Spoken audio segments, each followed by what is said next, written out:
Здраво на сите и добре дојдовте. Денес зборуваме за нешто на вистина забавно. Една едноставна игра што, верувале или не, е многу повеќе од само обичен трик. Всушност, таа е една мојтна алатка и за поврзување со кучето, и за тренирање на неговиот мозок. Ајде, замислете си. Што ако постои игра, толку едноставна, што не само што носи смеа и забава, туку и активно работи на тоа да го направи кучето попаметно, па и посрехно. Епа, токму за тоа ќе зборуваме.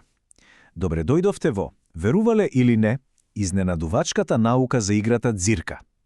Ајде да се нурнеме и да видиме што се крие зад оваа класична игра и какви се тие когнитивни придобивки за нашите четириножни пријатели. Добро, ајде да почнеме со науката. Зошто всушност? Зошто една ваква навидом детска игра е толку корисна за кучињата? Па одговорот лежи во тоа како точно таа го стимулира нивниот мозок. И ова не е само празна приказна. Слушнете го ова.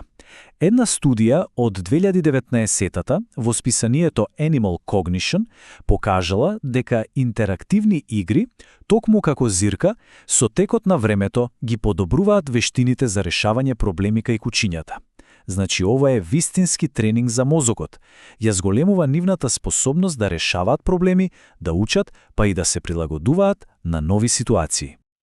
И кога ќе размислиме, има совршена смисла. Елементот на изненадување и исчекување, тоа е тоа што го активира мозокот на кучето. Секој пат, кога некој ќе се скрие и повторно ќе се појави, се создава мал ментален предизвик. И што добиваме од тоа? Подобрени когнитивни вештини, подобро помнење, па дури и намалување на стресот.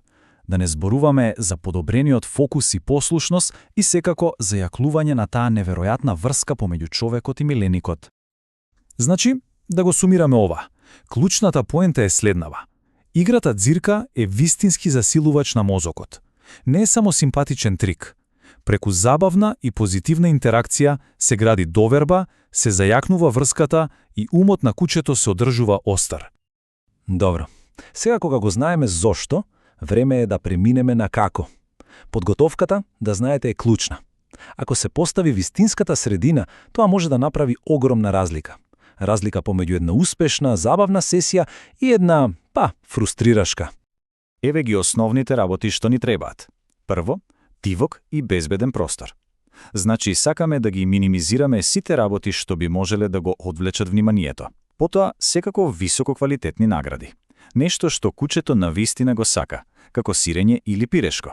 За кучињата што повеќе сакаат играчки, омилената играчка е одлична алтернатива. Но најважната алатка е ентузијазмот на сопственикот. Таа енергија го поставува тонот и е заразна. Тоа го прави целото искуство многу попривлечно. И еве еден многу важен совет. Сесиите нека бидат кратки. Зборуваме за 5 до 10 минути, не повеќе. Зошто? За да се спречи замор и да се одржи играта возбудлива. И секогаш, ама баш секогаш, завршете на позитивна нота. Подобро е да се прекине додека на кучето се уште му е интересно, отколку да чекаме да му здодее. И сега стигнавме до главниот дел. Прирачникот за ЗИРКа. Ајде да го разложиме целиот процес на обука чекор по чекор во едноставни, јасни чекори кои апсолутно секој може да ги следи. Прво, почнуваме со наједноставното. Чекор 1. Покривање со рака. Откако тоа ќе се совлада, преминуваме на чекор 2. Го криеме сопственото лице. Следно доаѓа клучниот момент. Чекор 3. Поттикнуваме иницијатива од кучето. И за крај, за да го комплетираме трикот, чекор 4, додаваме знаци. Добро, ајде да ги разложиме овие 4 чекори за совршена ЗИРКа. Значи, чекор 1. Покривање со рака. Едноставно. Се вели ЗИРКа и се отвора раката за да се открие наградата внатре. Лесно, нели? Кога тоа ќе се совлада, одиме на чекор 2, криење на лицето. Истата работа. Се вели ЗИРКа, но овој пат се покрива лицето со рацете, па се открива и се дава награда. Сега доаѓа најважниот дел. Чекор 3. Поттикнување иницијатива. Тука чекаме. Чекаме кучето самото да ги турне рацете пред да го наградиме. Токму тука играта станува вистински интерактивна. И колечно, чекор 4. Додавање знаци. Го поврзуваме целото дејство со вербален знак, например, каде е мама или каде е тато и со некој сигнал со рацете. И ете, имаме вистински трик. Значи, клучниот заклучок овде е ова. Целата обука треба да се подели на мали, лесни фази, каде што секој успех се наградува.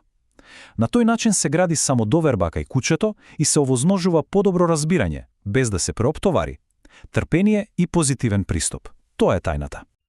Добро, основите се совладани. И што сега? Епа сега почнува вистинската забава. Време е да ја однесеме играта на следното ниво, да се справиме со некои вообичаени предизвици и да ја направиме уште повозбудлива. Се разбира, секој куче е различно. Што ако кучето е малку срамежливо или нервозно? Тогаш користиме помек тон, одиме полека, можеби на почеток само ги покриваме очите. Ако изгледа под стрес, правиме пауза.